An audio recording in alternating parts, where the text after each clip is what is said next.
Hey guys, I'm Finks here and welcome to Hellion. Now this game has just had an update, which basically means some interesting things have been done to the game. Right, I've just docked my airlock. There seems to be a few frame rate issues still. I mean, it's still perfectly playable at about 12 frames per second, but I was getting 60 earlier when I was actually out in space. So I think there's some optimization issues with level of detail. Certainly when I'm outside now, I'm seeing more sort of blurry or popping in of of the LODs, the level of detail, which I'm not particularly adverse to, on the basis that if that increases the optimization for the moment, then I'm all for it. Now, I've just docked these things together, as I just said, and I'm just checking out my various systems. Right, okay, the oxygen tank is empty. I need to go mining, don't I? Yep, oxygen's empty. This is going to be a problem. Okay, I've got to go mining then, which is good news in a strange way. I'm going to change my pack over to something that has actually got some oxygen in. So we can just tap that onto there, and actually, you know, there's some really good ideas here in this game. So, you know, it's not just the docking, which, you know, it's all manual docking, and the game will forgive you to a certain degree if it's not quite lined up. But you do really need to get your docking down, and I'll probably do a video tutorial on how to dock at some point. These panels give you an awful lot of information, very useful information about the ship. And even things like this, you know, it will tell you if there's a pressure hazard and you'll have to open it manually, which we will now do. And we'll probably get knocked over when this happens. Nope. Right. Basically what's happened is that this airlock basically didn't have any oxygen in it. And I don't think I had much oxygen in the... because everything's randomly generated, of course. Didn't actually have much oxygen inside the module itself. So, yeah, there's a few pressure hazards here and there. But you can very easily just equalise the pressure by opening all the doors, which I think is a really nice system. Obviously this poses some hazards, you know, in case, you know, if somebody raids your base and opens all the doors and then pulls all the undocking thing, you're just basically going to vent the whole lot into atmo. Oh, sorry, vent all the atmo into the void. So I'm just going to lower this and let's go over to the ship. So obviously some optimization has been done from cancel. Close the inner door, repressurize. Oh, depressurize, sorry. Obviously some modifications have been made with optimization from what I can work out. Better frame rates. There's a lot less sort of major drops. And there's a little bit more information on your HUD now. You know, things like down under the compass, when we actually get outside, which will be any moment now, there'll be information about what we're doing. So it will tell us our... yeah. So it will tell us our target and our distance from our target. It will tell us the direction that we're moving in, and it will also tell us our latitude as well. So I now need to go over to this ship, which is of course the utility vessel. So what we started in is basically the lifeboat. It's a piece of a much larger ship or vessel or station. We're not completely certain. It's sort of like a colony ship that we wake up on, and then we can use this utility vessel to do useful things like mine. But obviously you do really need this ship to get around. You can do without the station, but you can't really do without the ship.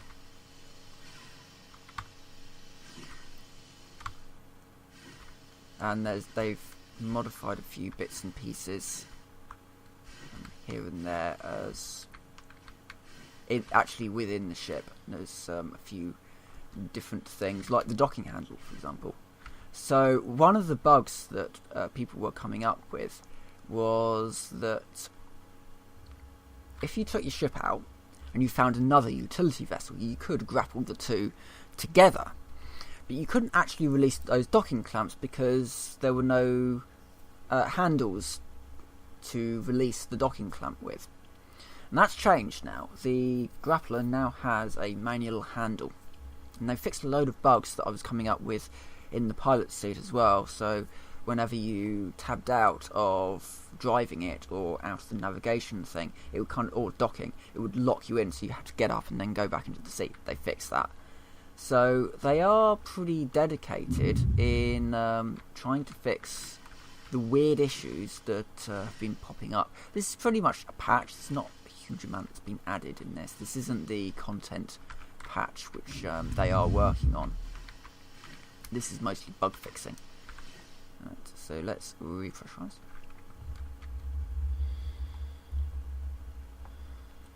Let's go on into the ship itself.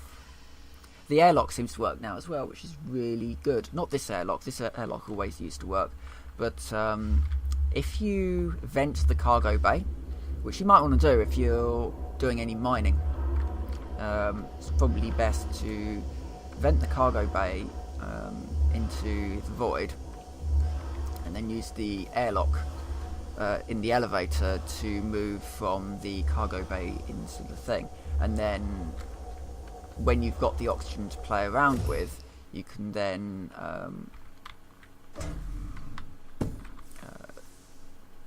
kind of re-enable stuff. Right, okay, so let's get that up and let's get this ship online.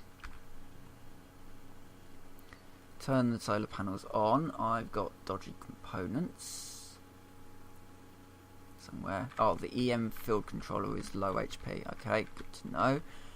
Life support is already on, although I hear there's an issue with that. Yeah, there's an issue with that thing again. The other thing I need to make sure I turn on is the capacitor, so that's now charging. So yeah, if we move into the ship proper, we've now got a manual handle to undock our ships with, which is rather nice. And the bug in regards to the seat has been fixed. Need to turn the FTL drive on. And while that's all charging up, because the ship needs to charge up before we can really do anything, go downstairs, check it out down there. So this airlock does actually now work if you've got that vented out to space. I'm not completely... I had some issues with it previously. I'd vented the ship, this cargo bay, out to space, but I couldn't actually get into the airlock without sort of forcing it open, and I don't think there's a way of actually forcing this one open. Right, so in this ship we've got a couple of mining drills, and oh right, okay, so we've only got 2 power packs and 2 drums. Everything is still randomly generated, so you might end up with a really good spawn or not so good. That is a containment field generator. It was the EM, that's the one actually. That's any better than... yeah, that's better. So let's just fix this up.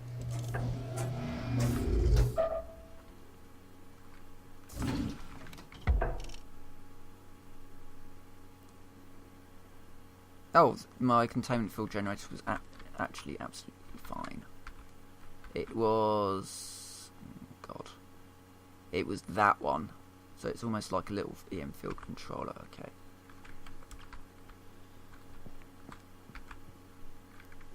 I've been sort of lucky with these parts, evidently.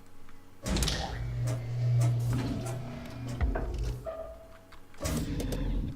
put this one back on the slot. Apparently they are looking into having sort of almost like wall-mounted modules, being able to move these storage modules around as an EM field controller. Just generally making the storage system a little bit more flexible, which would be nice.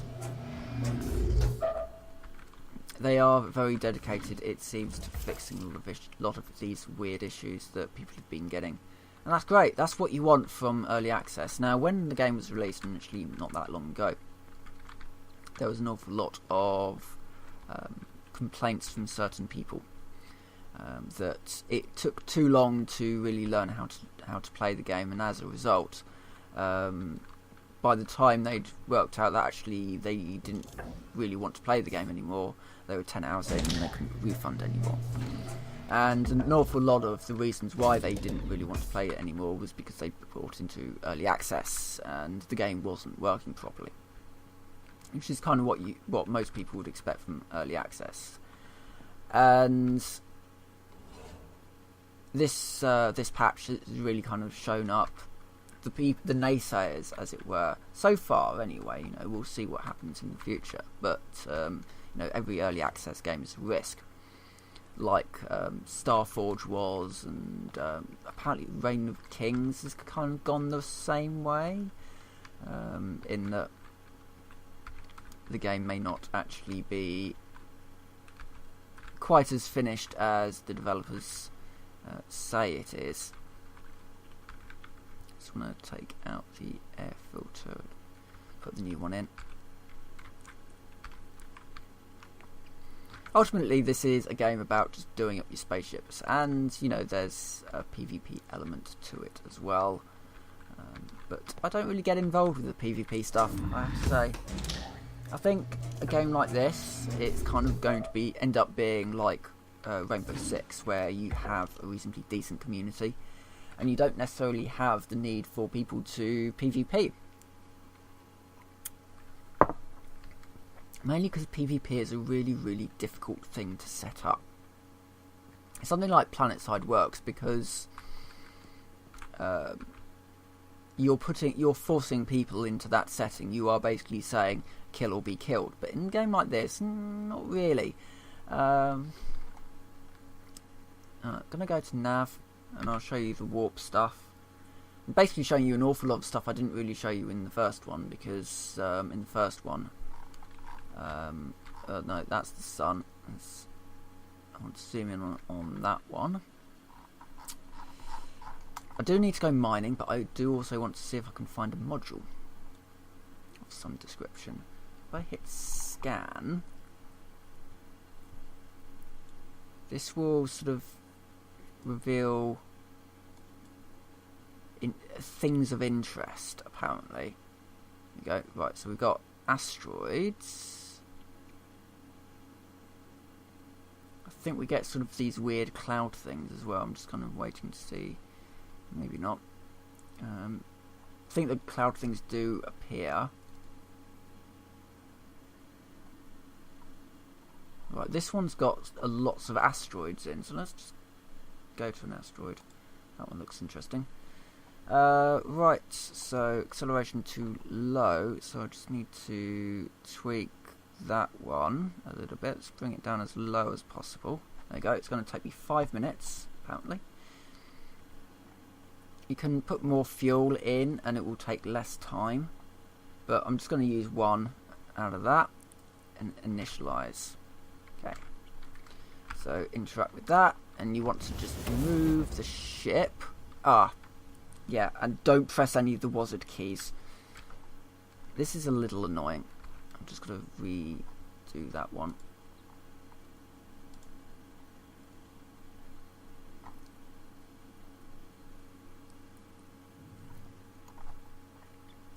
Yeah, because if you use the WASD keys to move, the game won't like it, and it will just cancel your warp. So make sure you don't do that. I assume that's kind of because the warp calculation is kind of ruined then, because you've moved a little. Even so, it's a little annoying that it doesn't just almost like lock off your WASD keys or something. Something that basically says, are you sure you want to move? So you just point it in the right direction, and then you wait for a minute or so for the warp drive to charge, and then you can jump. When it comes down to like 5 seconds, you do have to. It will tell you. It gives you a little prompt to to tell you to confirm the maneuver, and that's just clicking your left mouse button, and then you'll jump. And then the warp will happen, you end up at your location, and yeah, and then you can do whatever it is that you actually wanted to do in the first place. I do like it a lot. Obviously it's got its issues, it's got its bugs. Nowhere near as bad as some of the some people are claiming. And of course, because the developers were working on the patch rather than just pumping out updates to try and fix the various issues as they popped up, there was an awful lot of people just almost venting rather angrily in the forums.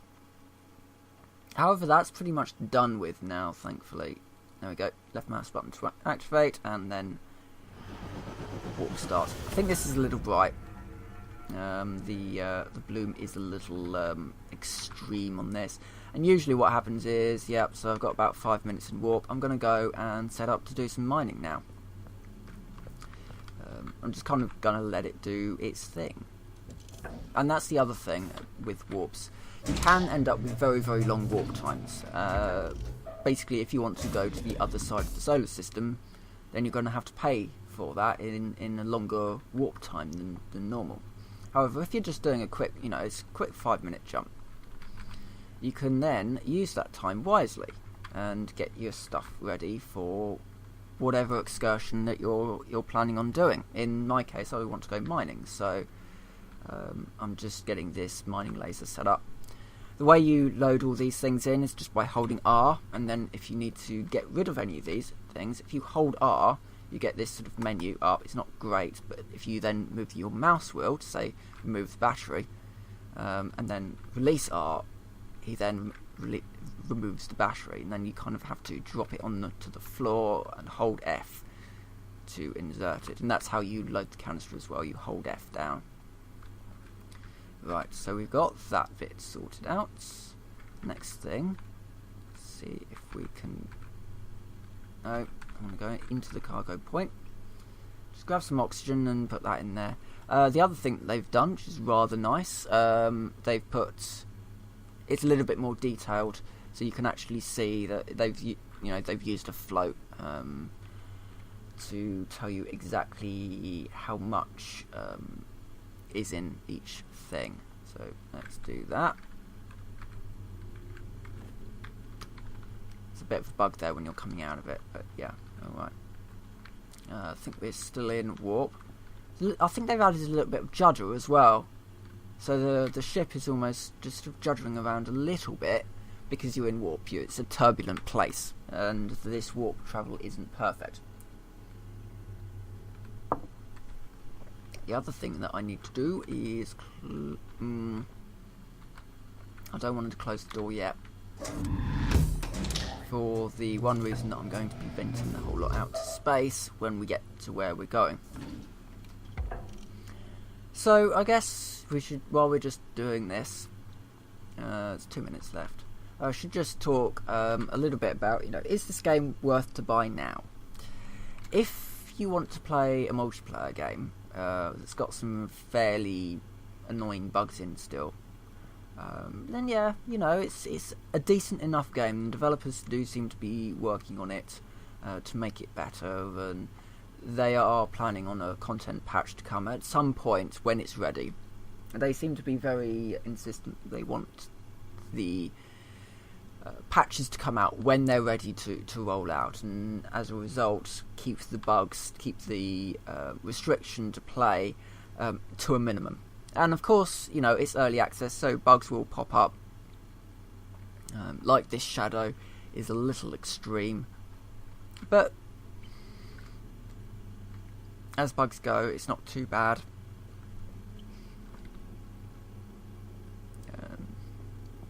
If we go into here again, obviously if you really don't want to be messing around with bugs, then just avoid it for now. Wait till it's in a far more stable state, either when it hits beta, or when it's actually released. I don't know when that they're planning on doing that, but yeah. there's a fair amount of content already in the game. It'll certainly keep you occupied for a little while, even if it's just that, you know, you are taking a little bit of time to learn how to dock. It took me a little while to do that. It's not necessarily hard once it clicks. You know, as with all of this game, it's literally down to when the game clicks for you, you will suddenly start to learn an awful lot about this game in a very short space of time. So for me, once I'd learned how to dock, once I'd learned how to match velocities, and in that same day I then basically learned how this game works. I learned how to warp, I learned how to mine, I learned how to use all this, you know, all this sort of various bits of, like the drill. It all clicked in a very short space of time. Once I'd learnt how to dock, interestingly, was when I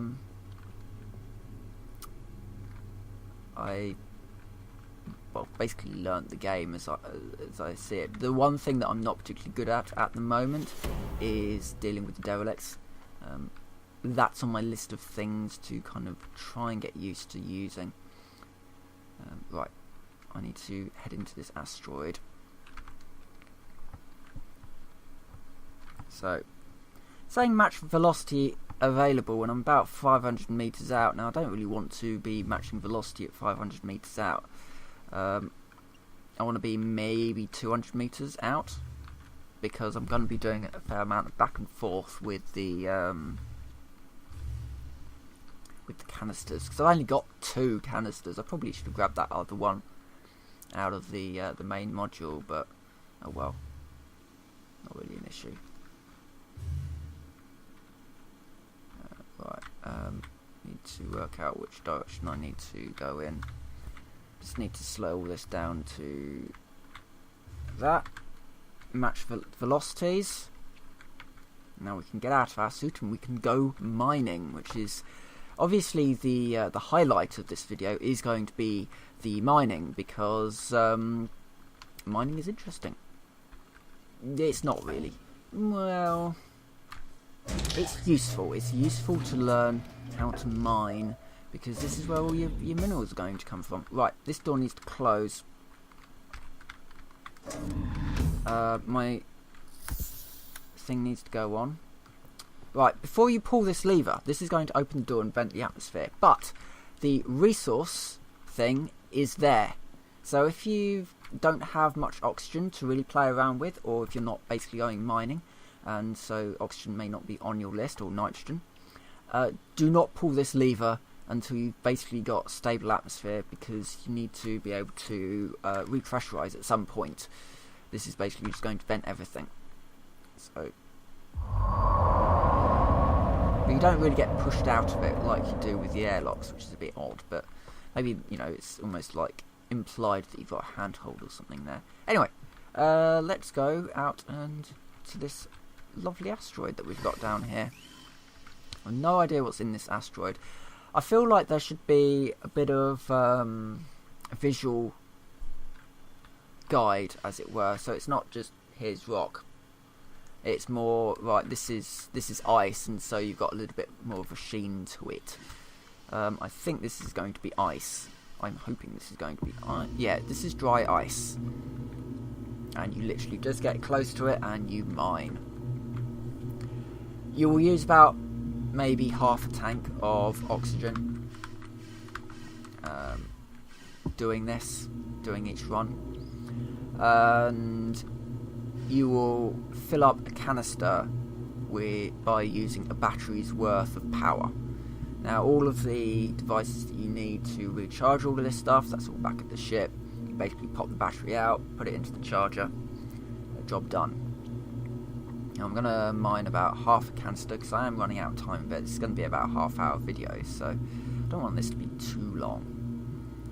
But I thought I would do a little bit of interesting stuff, just so that you can see what this game is actually about. I did that first look, and I kind of wanted to come back to it. Because I do think that this game is very, very interesting. I think this is the game that we've all wanted to play at some point in our life. Sort of a game that's got a certain amount of... so you can play it with your friends if you want to, or you can play it pretty much solo if you want to do that as well. There's a fair amount of realism elements to it.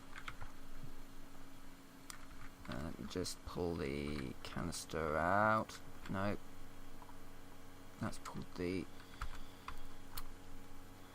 Yeah, there we go.